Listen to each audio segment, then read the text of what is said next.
بسم اللہ الرحمن الرحیم۔ السلام علیکم ورحمۃ اللہ وبرکاتہ۔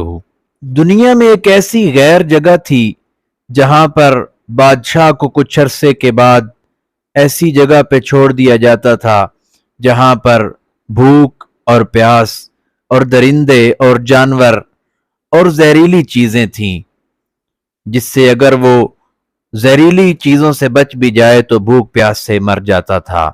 اس دفعہ کچھ یوں ہوا کہ ایک نوجوان شہر میں داخل ہوا۔ ان کا جو طریقہ کار تھا بادشاہ کو اپنانے کا، اس میں وہ سلیکٹ ہو گیا۔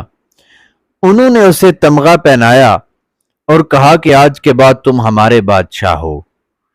اس کو جب بادشاہ بنا دیا گیا، اسے بتایا گیا کہ کچھ عرصے کے بعد تمہیں بھی دوسرے بادشاہوں کی طرح اس جگہ پر چھوڑ دیا جائے گا اور سال کے بعد نیا بادشاہ منتخب کر لیا جائے گا۔ اس کا طریقہ کار کچھ یوں تھا کہ دوسرے اپنی اپنی بادشاہت میں لطف اندوز ہوتے رہتے تھے، لیکن انجام کی انہیں پرواہ نہیں تھی۔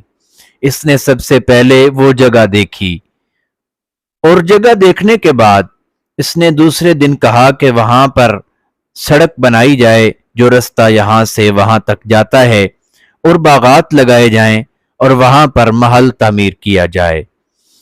محل تعمیر کر دیا گیا۔ سال کے بعد اس نے اپنی رعایا سے بولا کہ مجھے وہاں پہ چھوڑ دیا جائے جہاں دوسرے بادشاہوں کو چھوڑا جاتا ہے اور اپنے قانون کے مطابق کام کیا جائے۔ انہوں نے معذرت کر لی۔ انہوں نے کہا کہ اب ہمیں عقل مند بادشاہ مل چکا ہے۔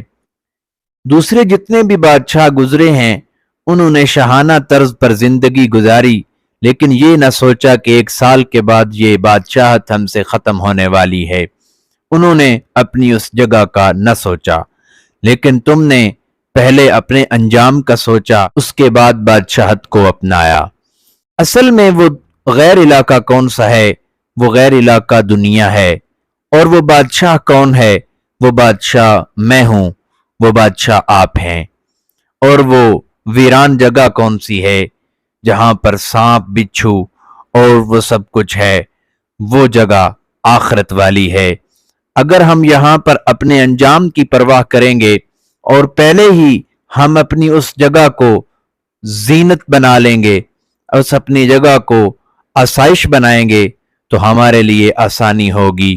اس لیے ہمیں چاہیے کہ اپنی آخرت کی فکر ضرور کریں۔ بہت شکریہ۔